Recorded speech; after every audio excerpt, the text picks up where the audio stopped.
All right, so Ron McGill, of course, joins us here. And hey, Ron, how you doing? First of all, you doing all right? I'm doing great. How are you? Doing good. So, all right, help me out here. On my flight this weekend, all right, for college football, I fly around with ESPN Radio, and there was a service dog that was sitting in my row on the flight. I got no problem with the dogs flying. I like dogs. And the dog was farting, though, throughout the flight. which once I found out that it was the dog that was farting, because the owner was, like, super apologetic. But once I found out it was the dog and not a human farting, I was okay with it. The smell didn't bother me as much. But my question is, is that common for a dog when they're, like, was the dog nervous and that's why he was farting on the flight? It could have been. How are you 100% sure it was the dog? That's what we said, Ron. It sounds like it's the owner. That's a great cop-out when the owner's going, oh, geez, I got to let one go here. But I'm blaming it on the dog. That's why I bring the dog with me, because I'm a gas-producing machine, but I can always blame it on the dog. There you go. I've done that. I see, because I fly a lot, I see these service dogs all the time. But I feel like Ron, when someone's on the flight with a Shih Tzu that's wearing the service dog vest, like, that's not a service dog, right? Isn't it only like certain breeds are service dogs? Yes and no. I mean, the bottom line is a service dog can be designated as an animal that is necessary to maintain the patient's or whatever the owner's, state of mind. It's a psychological necessity. Now, having said that, I think there are a lot of people that abuse that opportunity. I know for a fact, that there are some of these psychologists, write them a check, they'll write you a note. They do that for a couple of reasons. First of all, they don't want to put their dog in the belly of the plane. I can understand that. And second of all, they don't want to pay that extra money to put the dog in the belly of the plane. So that becomes an issue. And I think that's going to come to a head sometime in the future. Again, these service dogs in the right situation are very important. They play a very important role. But then you've got those people who are abusers and just will say anything just to get the fake patch you can get on the internet and say it's my service dog. Now, fortunately, airlines are starting to require letters from doctors, psychologists, and such. But then on the flip side, you got some of these doctors and psychologists say, oh, yeah, you look nervous. Okay, here's a dog. Ron, I want to stick with dogs for just a second. And I've been meaning to ask you this for a long time. My dog, Jumpin' Charlie, goes in the backyard to do his business. Okay, it's a male dog, because I know that name can be either. Half the time, he lifts his leg to pee, like most male dogs do. And about half the time, he squats on all fours and pees, like most female dogs do. Is that unusual that a dog might pee both ways? No, it's not unusual, especially if the dog is specifically trying to. Remember, they use their urine as a marker, as a territorial marker.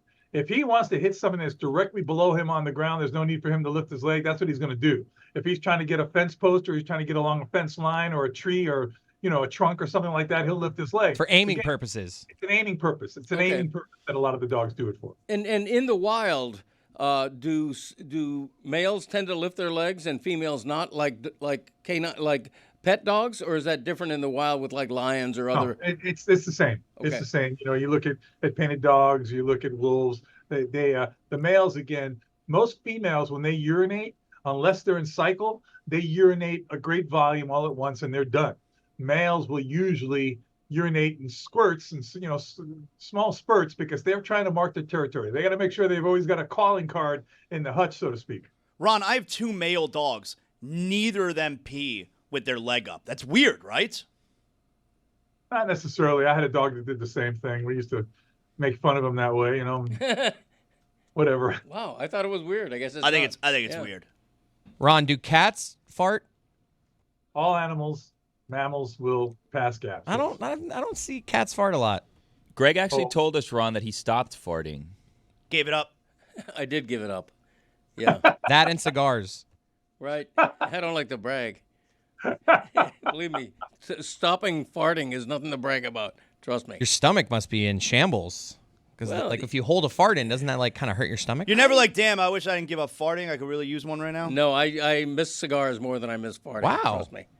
I don't know how you give that up. I found as a younger guy, I've never really had the urge to do that. But as I've gotten older, it's one of those things that every now and then you got to let one go. Small pleasures, right? It's tough. You got to work on it, man. You got to work on it. I don't know. I think that's keeping some nauseous gases in your system that's going to make you either burp something nasty or it's going to come out somewhere, brother, and I don't want it. Is that why you say Brad when you burp? You know what? It could be. I never thought of that. That's a thing, Zaz. That's a good point. Ron, in the rainy season now in Miami, where it's kind of raining every single day, critters make their way into our houses. Is that a fair thing to say? Absolutely. I get calls all the time, especially things like these little ringneck snakes. You know, small snake that's common throughout South Florida. I've got people calling me. I thought it was a worm, but it's a snake. Ringnecks are notorious for that because they're normally subterranean. They'll go under the ground quite a bit. They're feeding on things like worms and insects. But when they get flooded out, everything is looking for higher land, and those guys can kind of make their way under doorstops and things like that. That's what they end up in people's houses. My issue is this: there's been in this house that I'm renting, there's been a lot of cockroaches that start finding their way into my house, and the last 2 weeks we've killed a very high amount of cockroaches. Right? What I've thought of, and I wanted to ask you the question: if I were to place cockroach carcasses throughout specific areas of the house, why would that not let other cockroaches know, hey, wait a second, we are not welcome here? Why do you have a hard time saying cockroach? Because it's, I don't know. La cucaracha. Thank you. Just say roaches. There you go, Greg. Cucarachas. Why does that not work? Because they're not that necessarily intelligent of a being to make that kind of synopsis. They might look at it like, okay, that's all right. There's more food for me now. That's what I want. I want you to. What do you imagine a cockroach thinks when he sees a dead cockroach? He's like, oh wow, okay. I don't think cockroaches think that much. I think that's where we have the. He's like, oh, he's taking a nap. That's an odd spot for a nap. Now that is, you might be making fun of this tactic, but that tactic actually works for other things like vultures. They use vultures, a dead vulture, as an effigy. They'll hang a dead vulture in a place where vultures will come, and cause all kinds of problems, and the vultures stay away. When they see the dead vulture, they're going, nah. So they know. They know. Yeah. Animals like a vulture will pick that up. And that is a common practice. When vultures create a problem in any given area, they'll hang an effigy. Now, you have to get a permit to do it, but you can get the permit and hang the dead vulture, and you'd be surprised how it keeps the other vultures away. Who do you call to do that? Yeah. Like, hey, I'm looking for a dead vulture permit. Fish and Wildlife and United States Department of Agriculture. Okay. Wow. Ron, I think we've talked about this before, but I just want to double check. Pepper does not negatively impact birds, correct? It depends on the bird. Oh, no. What birds are negatively impacted by pepper? Because I was reading, I've told you before that I have a little bird feeder, and what ended up happening is that a rat got attracted to the bird food and came and started eating the bird food in the bird feeder, and then we had to explain to my daughters, that's not a bird in your bird feeder, that's a rat, and we don't want that there. And then I Googled, and it said just put some pepper, and the rats will not like the smell or taste of the pepper, and they won't go there anymore, but it doesn't affect the birds, so the birds will continue to eat there. But now you're kind of making me second guess that. I'm not sure. I think there might be some pulmonary issues with some birds and pepper. I'm not sure. Oh, boy. I don't want to say because I'm not sure. Okay. So I'm just going to keep business as usual and trust Google AI on this one.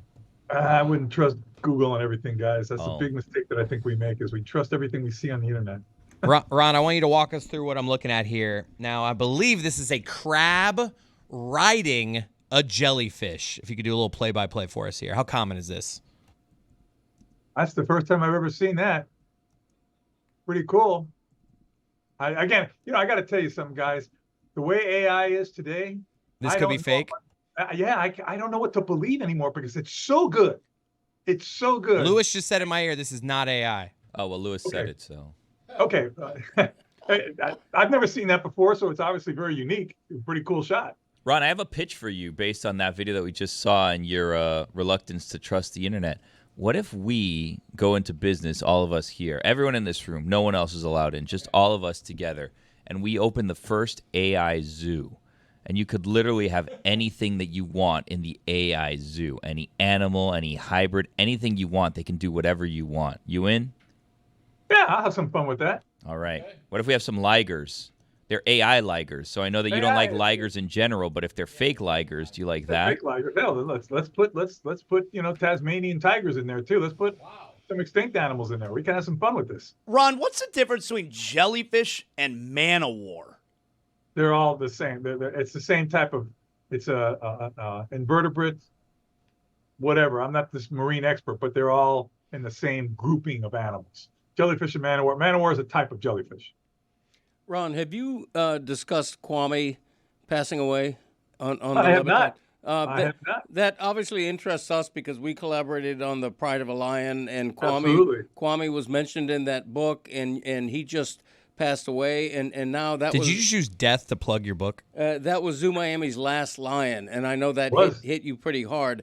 When are you going to get another lion? Because I assume you want one badly. Oh, yeah, no, they're bringing in, supposedly they've got 2 males lined up, and it's just a matter of when they can get them here. It's, we have to go by the recommendation of what's called the SSP. It's called the Species Survival Plan, which is kind of a computer dating service, so to speak, managed by the Association of Zoos and Aquariums. So you have a stud bookkeeper who looks and sees, okay, what animals can go where? They tell us, and I think they've pretty much designated 2 young males to come this way. I'm hoping they're going to be here within the next 1 to 2 months. Great. That's Kwame right there. That's a photograph I took of Kwame. That's a beautiful lion. And he passed away naturally, right? He was like 18, right? He was 18. He died. Well, actually, he passed away the day before his 18th birthday. Oh, wow. And what lions, like lionesses, do you currently have? And what would? Oh, there's no lions. Period. There's no lions. Oh, no apologies. Lions. I thought maybe you had a couple and you had to kind of figure out how to. No, the hope is once we bring those 2 males in here, they'll also designate some females to bring in. Hopefully, we can get another pride established. Hell yeah. Ron, got another video here for you. So this is going to be there's an elk. And it's, doing its thing in the forest. Here, let's check it out. That's a deer. It's not an elk, but that's okay. Either way. You're on a roll today, Zaz. Oh, yeah, that's an alarm call. That's an alarm call. He seems to be doing like a Triple H, blowing water out of his nose. Yeah. No, that's just a breath. It's a very cold morning. Is it coming out of his ears? No, it's coming out of his nostrils. Coming out of his nostrils. He's alarm calling. And you see as he's breathing, that's just it. And when he blows out that hot air, you get that beautiful visual of that smoke coming out of his nose. That scares me. So that was intimidation. That's intimidation, and again, it's an alarm call. And usually they accompany that with they'll stomp their feet too. They'll hit the ground with their feet, and they'll sometimes they even bark. They make a hoo, hoo. They bark when they do that too. Now this last video will just get Ron mad, which we like to do around here. Here's some guy seemingly feeding an alligator, being really reckless. It's something I assume we do not want to do. Oh yeah, here we go. Okay, it's against the law, first of all. It's not something we don't want to do. It's something that's against the law, because what you're doing is that alligator now is associating people with food. And somebody's going to come there one day and not have a piece of bread or whatever crap that guy's throwing in the alligator's mouth. And the alligator's going to bite the person thinking, oh, I thought it was bread, and not thinking I was going to eat the person or anything, but he's been conditioned now to come up to people this way. This guy is an idiot. It's so ridiculous. I hope he falls in. Ron. All right, so you don't like it. You got that idea? So it makes you mad, Ron. Not because. So it's not because like the food or anything is bad for the alligator. It's because it's a danger to people. Exactly. It makes me mad because one day that alligator may have a conflict with a person who's not the idiot leaning over the boat feeding it something, bite the person, and what happens? Fish and Wildlife's got to go round up this alligator and kill it because it did something that was basically trained by another idiot. I mean, in fairness, we did take the alligator's land. You know, Billy, sometimes, just sometimes. I mean, did we I love not? the look. I love the look, Billy. That's a good look. Were the alligator's not there first? I mean, we did. All right. You got anything else for me, fellas? Ron, it's almost Ronculus season, huh? Ronculus coming, guys. Let me tell you, that's a party. That is a party. I thought you retired him. I did retire him, but they gave me an offer I can't refuse. I'm bringing him back, and that party, for no other reason, guys, that party is decadence exponential. Wow. Okay? You guys, let me tell you something. It's 21 and older, and, people get freaky when they go into costume. They think they can be someone else, and sometimes you see the real person, and I'm telling you, we had a guy come one year wrapped in saran wrap. That was it. Just wrapped in saran wrap. Yeah. Whoa. And we got the women who come who just sometimes think that, it's a wild time at the zoo. I like the party. The party's and since I don't drink, it's some of the best people watching on the planet. Ron, great job as always. Appreciate you. All right, guys. Have a great week. This show is sponsored by Liquid IV. Don't let the grind drain you. Ditch the glitch with 0 sugar and 0 crash from Liquid IV. Tear, pour, live more. Go to liquidiv.com and get 20% off your order with code Dan at checkout. That's 20% off your first order with code Dan at checkout. LiquidIV.com is where you get it. It's the energy that changes things. You need energy throughout your day, and this stuff hits really well. L-theanine, caffeine, like Chris Cody likes to say, 0 sugar, 3 times the electrolytes of leading sports drinks, plus 5 essential vitamins in 2 refreshing flavors.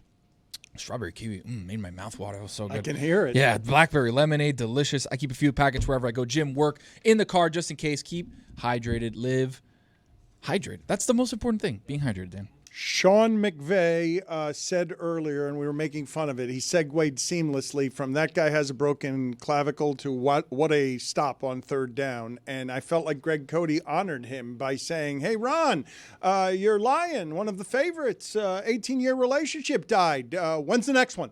Are you getting another one? Like, you didn't ask him a single thing about his feelings about the star of pride of a lion dying. You just went to when and how are you going to replace him? You wanted to plug the book. A minor correction. The Pride of a Lion is about the son of a lion named Kwasi.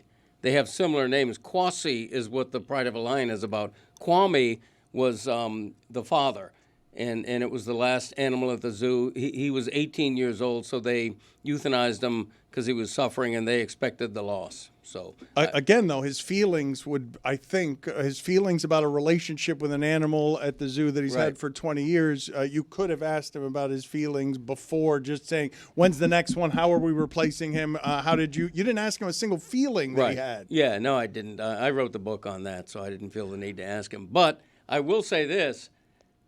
Zoo Miami is about to get 2 new young male lions, so that's exciting because it means they're going to bring in a female. They're going to start a whole new pride. They're going to be It's going to be good. Damn Chris. right they are. It's going to be fun. She is aggressive. I mean, we also are assuming Greg didn't reach out when he heard the news privately to Ron, That's and they correct. didn't, have maybe a sit down where they talked about this because the zoo now has lost 2 lions in the past couple of months, which is why presently there are no lions there. In fact, when you walk by where the lions were, it's very sad. They took down the sign that says "Here's where the lions are" and all that stuff. Yeah. It just says, no one's here right now, and it's you could tell a little overrun by grass. It's a sad situation. Yeah, I mean, you ain't lying. Hell yeah. But, Ron and I may have had like an emotional sit down, or I may have texted him real quickly. I can't remember. Tony, that is a very embarrassing stain that you walked in here with today. What happened? Look, I mean, where'd you stain? I got a stain right here. You see it? in the crotchal Right in my region. crotch, yeah. So here's the issue. Sometimes when you're washing clothes and you put stuff together and you're using the detergent, sometimes like detergent stain stuff, which I don't it's really weird. understand why that happens. If I'm putting it in there so you can clean other stains, why do you appear with another stain after it's clean? So late night, early morning with the baby. Baby woke up at 1 o'clock in the morning, Dan, screaming her face off. Okay, she's got 4 teeth popping out at the same time. So your She's got- baby babied. babied, but she usually babies at like 8 or 9 When you're and then gone. at like 5 in the morning, right? So like that's when she babies. Problem is when you baby at 1:30 in the morning, Bobby's got to pick her up. Bobby's got to take her to the nursery. Bobby's got to rock her. 2:40, all of a sudden she finally falls asleep. I bring her back down. I got to sleep for a couple more hours. So when I wake up tired, right, I just go to my drawer. I kind of pick up the first couple things, this shirt, these shorts, or these joggers, and I get on the train, not thinking about a thing, and I see kind of people give me a couple weird looks, and I'm like, okay, no, maybe the shirt. They don't like the shirt. Okay, it's sponsored by the haters. Maybe they're they are haters. Maybe they're haters. Right? Exactly. I'm like, okay, thank you for sponsoring me.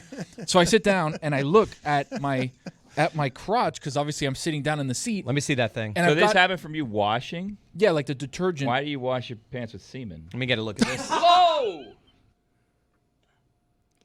It creates the implication, Yeah, it Dan, does. that there It was a does. massive situation A bad look, as Greg Cody likes prior to to say. me getting onto the train with a lot of people. Do you see it, Chris? Well, that brings us seamlessly to top 5 embarrassing things to do in public, which I'm sure that It's Tony would embarrassing. have. This at any actually isn't point. on the list, funny enough. Well, it's an OLI. Looks like something that would happen at the Roncula party. Chauncey Swallows, you know what I mean? I thought he was going to Yes. retire that, Dan. What happened? Did you have intel that he was unretiring Roncula? I didn't know. That was broken news on this show. I was not aware. I was not aware that Roncula was making the lecherous Dracula character that Ron brings out every Halloween. I was not aware that was being unretired. I've got it every other week. What do you have there for top 5? Is it OLI or just straight top 5? Yeah, there's 2 OLIs. All right, these are top 5 embarrassing things. Embarrassing things to happen in public with other people watching you. All right, OLI. OLI, getting umbrella flipped on you in the middle of the rain. You know when there's wind and the umbrella gets flipped up and you're like, whoa. You look so stupid. You're like, come on. I'm getting wet Like here. a stupid idiot. People are driving by in their car, you're in the rain, and they're laughing at you because the umbrella's flipped Correct, yes. up. Stupid. Dan, I feel like this one may hit home a little bit. OLI number 2, asking your barber to trim your eyebrows. Whoa, why would that hit home I'm for just me? saying, eyebrow guy. You know. I also have thicker eyebrows, and it's like you're at the barbershop, and it's like, hey, you did my hair, great, everything's looking good. By the way, can you trim my eyebrows? It's like, oh, You got to God. whisper it out of the side of your mouth. God. Yes. People turn around like, what? What do you say? You got an out-of-control eyebrow The problem. dude's waiting for the chair. They're like, like, oh, get out of here. Trim is what? Number 5. Number 5, being thrown in a public transportation vehicle.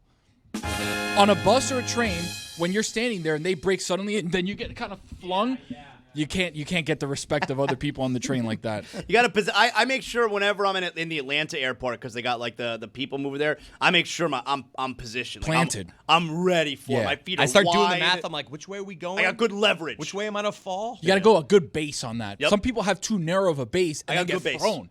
Everybody knows that about me. I got good base. Good Gotta base. have a wide base. Exactly right. Yeah. So getting thrown by a public transport vehicle with other people watching, very embarrassing. Are we on number 4 or 5? Where are we? That was number 5. Number Okay, 4. number It's your 4. list. Why Yeah, would, no, I know, why 'cause I would just I got a know lot. what we're on instead of you? Because you keep track of those things. I like that. All right, number 4, running towards a closing door, train, elevator, door of any kind. You're there like, wait, hold on. And the door closes and you're like, oh. Yes. Yeah. And then people behind you like, I didn't run. Why did you run? It's Yeah, it's a weird. good I list. never feel like a better person than when someone's coming for the elevator. I got you. And I put my hand in front. And I don't like, ever do that. I see you, and I stop the door for I you. don't ever do do that. that. I actually go toward the buttons where they can't see me, and I press the door closed. Oh, no. Don't get me wrong. I don't want more people in the. I want to be by myself. No, I I'm press with the him. door closed. The ultimate don't is care. walking in and not making eye contact with anyone. But if you make Yeah. eye contact, I will do the other. No. They can't see me. I press door closed. How about the fake arm where you don't get it just far enough because you're a little too far? And I've then tried they're that. like, I've done that. I don't do that. I'm not trying to impress anybody. I'm trying to have this elevator myself. But Zaz, you're a rising star in sports media. That's I mean, right. I'm people are trying to gonna rise in that recognize you. elevator alone. I am with Zaz, though. Like, if you do get in that elevator alone, you hit closed door right away. Yep. Oh yeah, that's for sure. Put it on the poll at Le Batard Show. As the door closes on the elevator, do you put a hand out to help the person who's approaching? Do you pretend to put a hand out with the intention of allowing Or the never, door or never look up. to close, or do you just let the door close? My elevator. It's a great question. Do we have any runners here to doors of elevators or any other kind? Number 3, I have had the elevator in my building has been down for 6 weeks. I have to go 8 do you get up to floors 94 every up time there? I walk the dog. I am getting worn out. My Expensive knees billing, hurt too. so much. Jeez. Yeah. What's All going right. on with the HOA money there? Yeah, seriously. Number 2, greeting someone who's greeting someone behind you, not you. I think The you worst. skipped number 3. I don't know who's keeping track, you Yeah. or me, but I think you skipped number 3. Okay, T, you're keeping track. What's number I like 3? that. All right, number 3, greeting somebody who's greeting you, but they're greeting somebody behind you. So you hit them with like that was That's number the 2. worst. How could that be Number 3 if two, that was yeah. number 2? That was Okay. 2 and 3. It was Number so- 2, tripping on stairs. In public, embarrassing. I know. You're going up the stairs, so oh no! And then you always look behind you like, what tripped me? It Yeah. wasn't my fault. Number 2, The screwing stair. up your own top 5 list. Number 1. Number 1, tying your shoes in public. Embarrassing. I didn't tie my shoes right the first time. I got to tie them again now. I'm stopping everybody who's walking on the sidewalk so I can tie my shoe. Grow up. Grow up. Don't tie your shoes in public. I don't want to see What do you anybody ever mean? tie their shoe in So public. What if it gets untied, though? Then you walk until you sit down somewhere else. Do not tie your shoe in public. It's very It's a embarrassing. strange number 1. Yeah, I disagree with that. I enjoy tying my shoe in public because it tells other people, look at that. That guy knows how to tie I have a his shoe. nominee. That guy knows how to I got tie his arrested shoe. for that. It's the only time I've been arrested. For That's tying how your I shoe. got And you want arrested. people to Yeah, tie their no, shoes that in didn't public, Dan happen. Le Batard. Okay. I don't think that happened. It did happen. You did not get arrested for tying your shoes. It did happen. This is what happened. It's a true story. It's the only time I've been arrested. Yeah. It's this and sarcasm. It's a true story. So 2 times you've been arrested. No, it's the one time. The one time had some sarcasm in it while I was tying my shoe, and I got arrested for it. The cop said you got to do bunny ears, and you loop swoop and pulled it, and he's like, "Not on my watch." Straight to the clink. Cops don't like sarcasm. My friends were getting kicked out of a Johnny Rockets as I was arriving. As they were being kicked out, I noticed that my shoe was untied. I did not take Tony's advice. I stopped, bent down, and tied my shoe. The police officer thought I was being defiant and kicked me in the back. And I got up and congratulated him for being the person in crime-ridden Miami who protects the condiments at Johnny Rockets, and that's where I got arrested. And then he Super waved. condescending. He waved. Yeah, more sarcasm. I'm in the back seat. They're very tight in the back seat. I got the plastic cuffs on me, and he's showing me the police report, holding it up against the window, saying, "What about now, smart guy? How smart are you now?" And I'm like, "You don't spell John Doe with a W."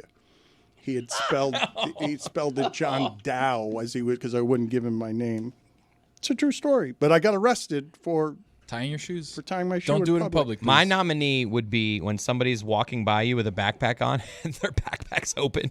What a loser. Ooh, I do that all the time. And you're right mistake. behind them. You could say, "Hey, your backpack's open," but you don't. Tripping on the stairs is bad, though. I ate tripping on the stairs, and it was an escalator too. So I had. Is this going up or down? It was going up, and I was trying to catch the train. That's more embarrassing. I caught my own couple of things here on the list. So I was running up the escalator, trying to catch the train, and then I tripped on one of the stair things, fell on the escalator, had the grates of the escalators on my fingers. My phone flew out of my bag. My headphones ripped off. I'm wearing the headphones with nothing plugged in. I'm riding up the escalator, and then my hands are all bruised. I finally get on the train. And I'm like, damn, everybody saw me trip. What an embarrassing Tripping situation. going down, dangerous. Tripping going up, funny. I find that to be a shocking number one from you. Tying your shoes in public as the most embarrassing thing someone can do. I've never saw someone doing that and been like, loser. Yeah. You don't get it. Tony's super cool. No, you don't get it, Billy. When you mention losers, and I see what Baker Mayfield is doing after almost being swallowed by two organizations that are losers, I want to ask you guys if you think, when we do all this analysis of football, we're analyzing how good are the quarterbacks, we're analyzing everyone in sports and their value.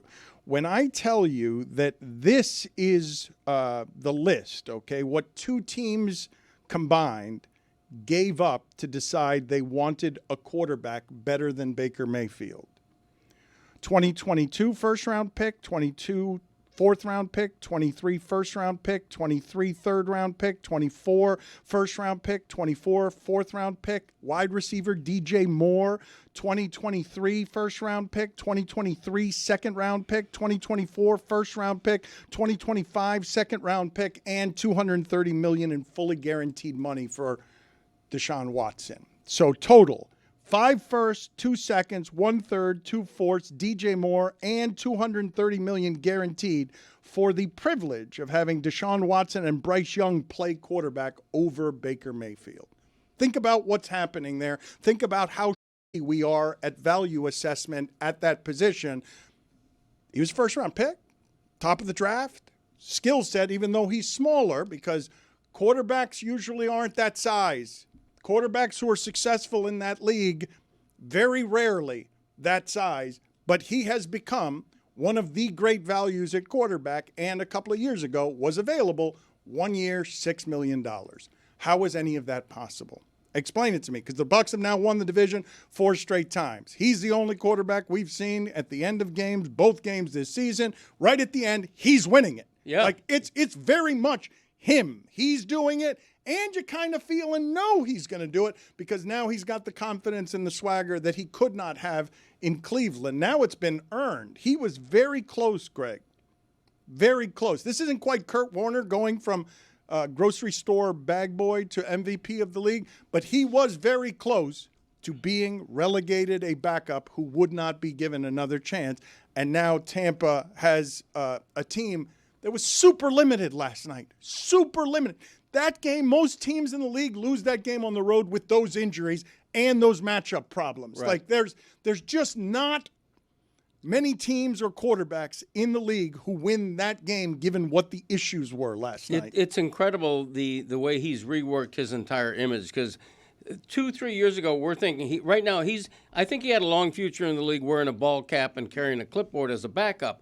Now he's one of the clutch guys in the league. Baker Mayfield, you think of a clutch guy who can win in the fourth quarter, and that's incredible. But it goes back to Tom Brady in the 7th round in terms of the NFL not being able to to calculate quarterbacking accurately. But how many of those guys are there, Zaz? Who are the guys right now in the league that you look at and say that quarterback is someone to be feared late in clutch situations? I just don't think, because Lamar Jackson isn't that guy. I'm sorry. It's the one. It's there are certain guys in the league, okay, and I don't say this as indictment. I'd be afraid of Burrow, if he's playing. I'd be afraid of Burrow. That's correct, but there aren't that many.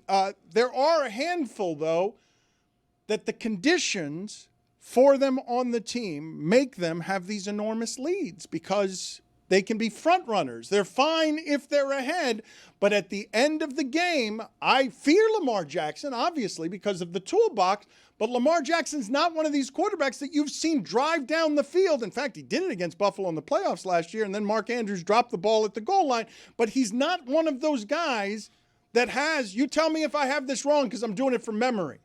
And surely he has to have game-winning drives. But I think Baker Mayfield has 2 this season that I remember more than any one Lamar Jackson, or for that matter, Josh Allen has, where you're just like at the end of a game, that guy is going to drive down the field, and I know he's going to drive down the field. Josh Allen had it against Kansas City, and then Mahomes took it back with 13 seconds left in a game. But we're taking Mahomes out of this conversation now is also what you're saying, right? I'm taking Mahomes out of the conversation, but more largely what I'm saying is, are there really more quarterbacks in the league that you think are going to choke late than there are quarterbacks in the league that you think are going to be great late? That you fear being great late? Definitely. Because I think Baker Mayfield has now entered that conversation. I'm asking you, with who else? I start with Josh Allen because he can beat you with his arm, obviously. But when he's running the ball, I'm confident because he's a linebacker-sized guy who can truck over the other linebacker trying to tackle him. He can beat you any way. And I think Josh Allen right now is state-of-the-art, taking over from Mahomes, at least But temporarily. he's just great. I'm talking about great late. I'm talking about the feared aura. He's just simply a great quarterback, but I don't think of him. Montana did this. You know what I'm talking about. These guys at the end of games, Brady was the master, obviously. Leave him anytime, and you're done. When you talk about Josh Allen, I talked about this play earlier this week. I want to talk about it again because it was a truly amazing play that simply got lost Sunday because it was an uninteresting game.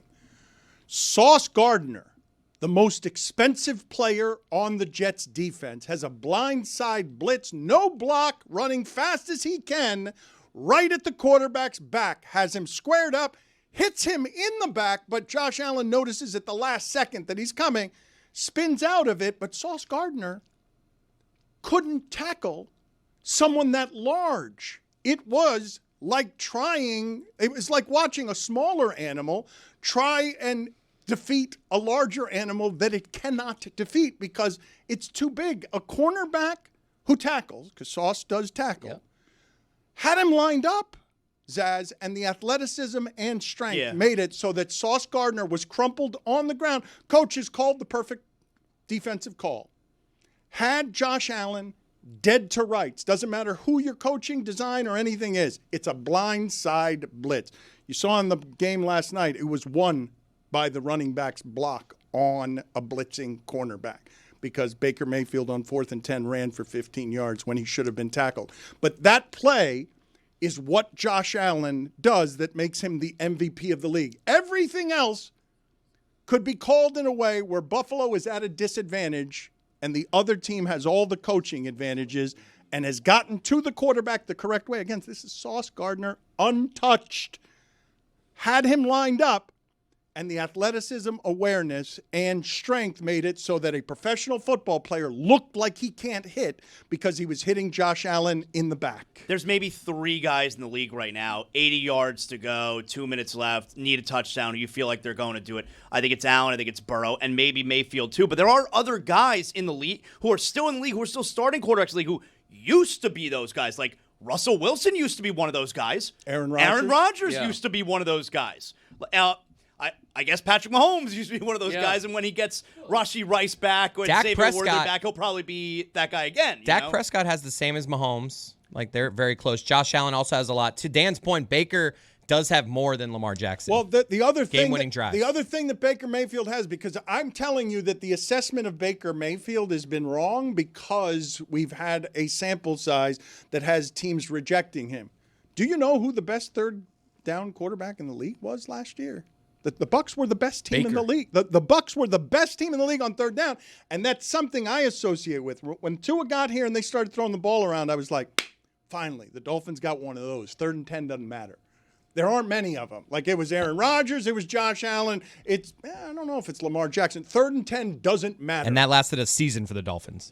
And Lamar Jackson point, like you asked, when was the last time you remember a Lamar Jackson comeback drive? Could it be they're not down a lot? A, but B, it was game 1 last season when Isaiah Likely wore a 14 instead of a 13, and on that 2-point conversion, they dropped it. But he drove them down the field, and they scored to basically almost win the game. I agree with you on Baker and his ability to come up clutch. It's obvious the last 2 games, but at the same time, like you talk about both of these things, you've got to be trailing a lot to have these comebacks, and your play during those games impact that. And when you talk about third down, last year they added a dynamic pass-catching running back in Bucky Irving who can get you 7 yards no matter what, and they have 2 big physical receivers last year in Mike Evans and Chris Godwin. So the skill players do help when it comes to stuff like that. He didn't have Godwin last night. Their running game was Abuka's a good player, though. Yeah, I'm just saying last year. And you can just throw it over to where Mike Evans is a lot of times, and usually he doesn't get played the way the Texans were playing him, where it's just like, we're going to put one guy, we're going to put Stingley on him, and that's it. We don't have to worry about anything else. That's one of the reasons I was stunned Houston didn't win that game. You've got that pass rush, you've got their tackles out, and furthermore, Houston's got a way to stop Mike Evans, which I thought was going to be the only way that the Bucs would win last night. You know about that, Mecca Buka?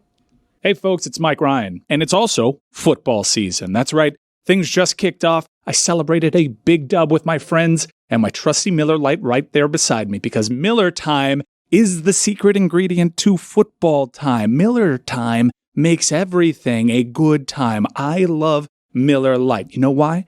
Because Miller Lite is brewed for flavor with simple ingredients, rich toffee notes, and that iconic golden color. And here's a kicker, folks. In its 50th year of existing, it's just 96 calories and 3.2 carbs per 12 ounces. The original light beer since 1975 and still hidden 5 decades later. Whether you're at the game or at your home on your couch with your friends, put out a nice little cold cooler of Miller Lite and make sure the drinks keep coming, because it is football time and you want that beer that hits different. Miller Lite, great taste. 96 calories. Go to MillerLite.com/stand to find delivery options near you, or you can pick up some Miller Lite pretty much anywhere they sell beer. It's Miller time. Celebrate responsibly. Miller Brewing Company, Milwaukee, Wisconsin. 96 calories and 3.2 carbs per 12 ounces. Can someone please explain to me what the details are around a green dildo being thrown on the field and being mistaken for a yellow penalty flag? Highlighter color for me than green. Those are the main bullet points of that story. No, but what game was it? I didn't see it. I just heard you guys talking about it, so I don't have any details on how it is that even a green dildo could be confused for a yellow penalty flag. So I don't think I have the details I need for this story. What happened during the course of the game that made it look like, and this is a new thing now, we're throwing sex toys on the field. Yeah. Which has there been more of the last 2 weeks? Players spitting on other players, or dildos being thrown on the court or field? In 2 weeks? In the last couple of weeks, it seems like both are proliferating. It seems like. Well, so this was in the Bengals Jaguars game. Tony was locked in on that one, so he could give you more of the specifics. Another I exciting suppose. game. So it was a touchdown play, and then all of a sudden in the top corner, you just see something fly across the screen that's like a highlighter yellow, seemingly, which is the color, or looks somewhat like the color of a flag. And that's something that you expect to see flying in the air during a play or right after a play. So the graphics department said, you know what, I think I saw a flag fly across the screen. So they put that graphic up, and it was not. It was a good play, and it was a doe. I imagine the way these production studios work, there's like a room of like 7 to 8 people, and they're all watching, and they all kind of have the ability to be flag, oh, flag. And then as soon as someone yells it, the person with the graphics like, let me get that graphic up there. Yeah, there are spotters. There are spotters who call the things out. I love the idea of, like, I want to be a fly on the wall for somebody, oh, flag, and then they put the graphic up, and then someone be like, oh, shit, I think that's a dildo. Oh, and then the graphic goes away. Like, that happened. I think that's exactly how it goes down, because you have a spotter who's yelling out the things that happen so they can put it on the score bug, or to the television crew in the truck, and he just flag, and then he sees it go, nope, dildo. No, wait, that might be a dildo. My bad. There should be a dildo graphic that they put on the screen. What would it look like? Like pretty much like a dildo. Yeah, like a dildo. Okay. Like the color pops up, and instead of flag, it says dildo. It's just the outline, the unmistakable outline. Oh, of a the dildo. silhouette. And what purpose would that serve? But it's be informative. Oh. Oh, what did I just see flying on the field? Oh, wasn't a flag. For it was people a dildo. watching on mute? It's a TV truck, right? Is where we're still doing these things. It's a chaotic thing. I'm still confused as to how it is green looked like yellow, because I was told it was a green It's like dildo. a highlighter. For me, it's green, highlighter. yellow. Yeah. Okay, those two colors are not quite the I mean, same. it's semantics. There's a lot of different greens. Have you seen the video? I have not. It's confusing. I'm asking for information from you guys, and you told me I had all the information by simply saying that a dildo was confused with a flag. I think you're trying not to understand this story for some reason. Green and yellow don't look alike. Those are Okay. not the same color. Like I'm. What color would you say lemon lime Gatorade is? There you go. Gotcha. That's what color it was. Gotcha. Okay, that's not green. But it's So you say that's yellow? I'm looking at the video but now. it's also funny. not quite yellow. You can see where green. The video's funny. Lemon lime. Both green and yellow, Dan. Chris Cody, we have not played a Ray Hudson goal call today as one of our daily celebrations of Ray Hudson as we head toward the World Cup. This one's a doozy. Messi just dances away from Demichelis' challenge, runs past two more, keeps it, tucks it into the net. And there it is. Wait a minute. That's not- Ray Hudson doing his thing. He thought that's all this goal needs. This goal doesn't need magisterial. This goal needs. Keeps it, tucks it into the net. So that's all the Ray Hudson. That's what he we're gave on us our fourth day. We got 180 more days. Changing to it up, go. keeping it fresh. Keeps it, tucks it into the net. Broadcasting is made better by the broadcasters, and I wanted to circle back around and see if any of you had any more observations of how cheap the CW looked while doing the University of Miami CW South football. Florida game. The announcers were the disgraced Tom Brenneman and a former player with a nose ring, which I have not seen. That's how I knew it was Will cheap. Blackman, yes, but I have not seen nose rings on broadcasters. That's not is Will Blackman the first one to be doing that? I have not seen broadcasters using nose rings. Has Rodman ever broadcast a game? No. And also the lighting on the studios of the CW were not great. We have some people entering the broadcasting foray who do not have. Hey, you gotta start somewhere. That is true. Fake it till you make it, at least. So we were on the bachelor party, and we had just come in from playing 18 at this beautiful course called Cabot Citrus Farms. It was It's what incredible. you do on a bachelor party. So all the boys were like, hey, let's get to the clubhouse. We were the first four from the finish of the three. We're like, let's throw on the Canes game. So we went to the clubhouse. They're like, yeah, we don't have the CW. And I was like, that's fair. Okay. So we get on the phone, and I'm watching on the phone, and then I hear the unmistakable voice, and I'm like, oh, that's this game. That's right. That's how I knew it was cheap. They got Tom Brenneman. I'll do it for free. I don't care. That's how you knew? That's it right there. I was like, Tom Brenneman's back. Must be cheap. No way he's paying for that. You realize that we have more games than we have non-disgraced broadcasters. Gotta get somebody. Call Tom. Every game's on TV. It's too many games. I'll do it for Every 50 game. bucks. Every game's on TV. Some play-by-play guy out there who's trying to get his name out there is like, come on. Like, what do I gotta do?